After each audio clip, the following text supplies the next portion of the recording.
So flip back over here to Galatians chapter 5. Hopefully I remember where I'm going with this. 2 through 4. He says, "Behold, I, Paul, say to you that if you receive circumcision, Christ will be of no benefit to you.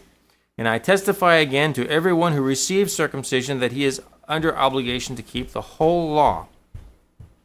You have been severed from Christ, you who are seeking to be justified by law. You have fallen from grace." Now, this is what's going on. Remember, they're saying circumcision's it. If you get circumcised, you're in.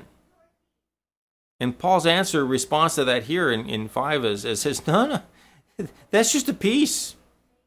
It's a whole shebang. If you're going to be saved by works, it's got to be all the works, not just circumcision. You got to do every single bit of it. That's the key passage in this is those who are in verse 4 where he's talking about those who are seeking to be justified by the law.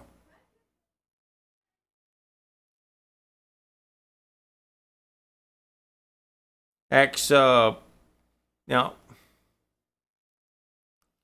this is what we're going to go into a little bit, is that particularly, maybe it's just because I'm here, there are people who like to be important. There are people who want to be out front and want people to follow them. And Messianic Judaism is rife with that. Rife, is that a right word? Ripe. There's lots of them. I grew up in a little bitty church, and these guys, they just sniff out little churches where they can just go in and try and wreak havoc, cause problems.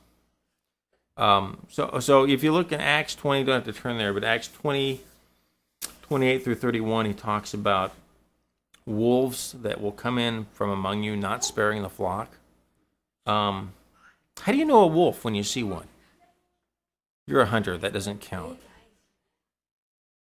This is what he's going to go into because he's been dealing with the issue up until Galatians chapter 5. Now he's going to hit the root of the issue. What's going on here? And so I'm not going to read through this passage because I'm not going to take all the time to do that. You can read through it. And besides, it's a translation. I'd stumble all over it anyway. But anyway, he stopped talking about the issue of circumcision. In Galatians chapter 5, he's talking about the people who are bringing in this problem. And so how do you know a wolf in sheep's clothing when you see them? There's two. Yeah. Well, there's two things that come from this passage directly that are identifiable. One is that wolves create dissension. They split up the flock. Okay, by design, as an element of their agenda. It's something that they're trying to do. When a guy comes to you and says, "Hey, you know what this other guy's doing?" That's a wolf. The second thing that they do is they look for opportunities to promote themselves. They're not trying to get things done. It's not about there's this ministry, I want to be involved in this ministry and let's do this great thing. It's more like, I want to be up front so you can see me, and I want you guys to be following me because I'm important. You know the difference between those two things? And so those are two elements. Yeah. Those are two things that are characteristic of wolves.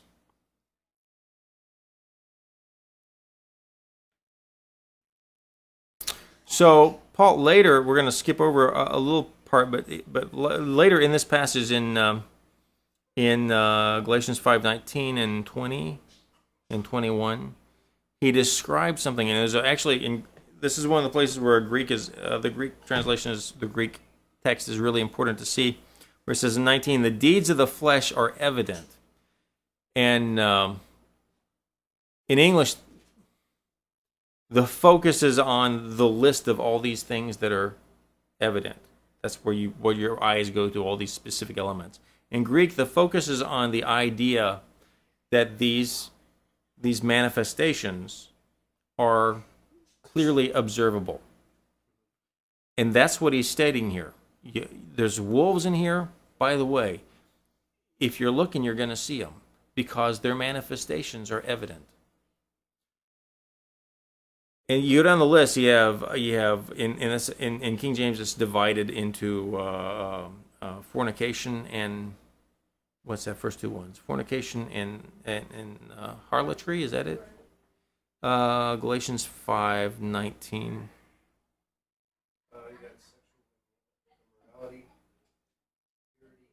Okay, so yours is combined in New American Standard. The first two are combined into one. It's morality or sexual, but adultery and fornication is in King James. It divides them into two words because there's actually two words that are there compounded.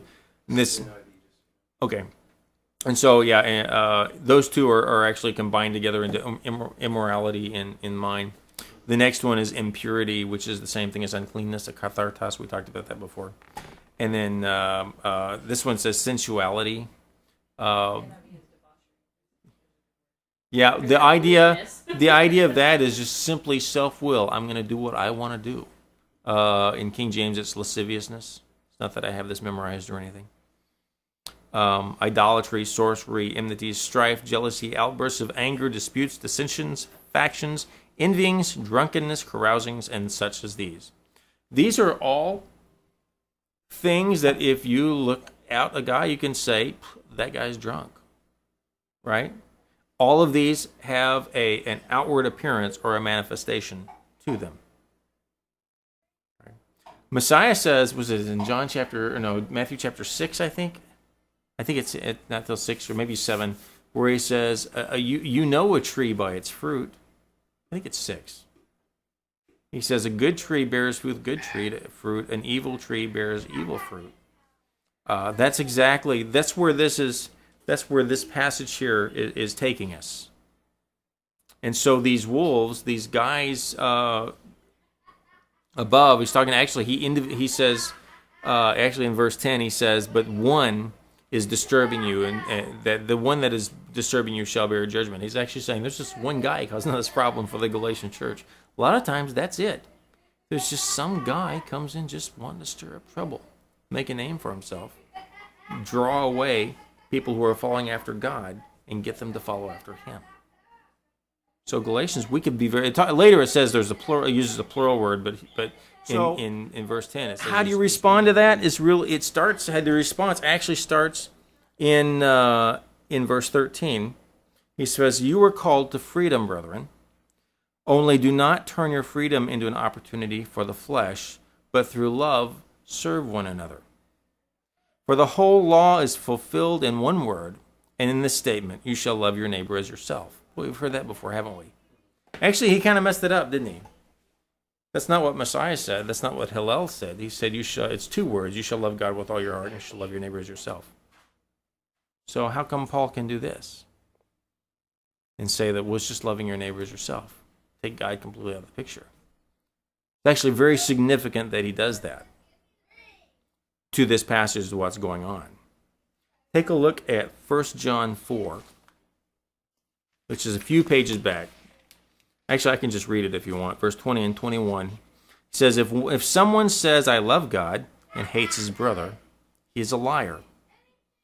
For the one who does not love his neighbor whom he has seen cannot love God whom he has not seen. And this commandment we have from him, that the one who loves God should love his brother also. So if you say, well, I'm following after God, but you're not walking in a love relationship with those around you, you're lying to yourself. So how do you manifest your love to God? This says by manifesting your love to those people around you. Which in Philippians 2, 3, and 4, which is something I've had most of my kids memorize, is let nothing be done through selfish ambition or conceit, but in lowliness of mind, let each esteem others as better than himself. Let each of you look out not only for your own interests, but also for the interests of others. So, Paul talks about these guys that He says they're desiring to make a show of you in the flesh for themselves, for their own benefit and for their own glory. That's what's going in Galatians. That repeats itself over and over and over in so many different venues today. It's tiresome. The scary thing about it is anybody who is involved in leadership is susceptible to this. It's not like one guy's good today, he's going to be good all the time.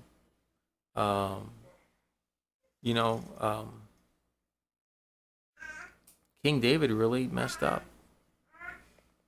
I don't think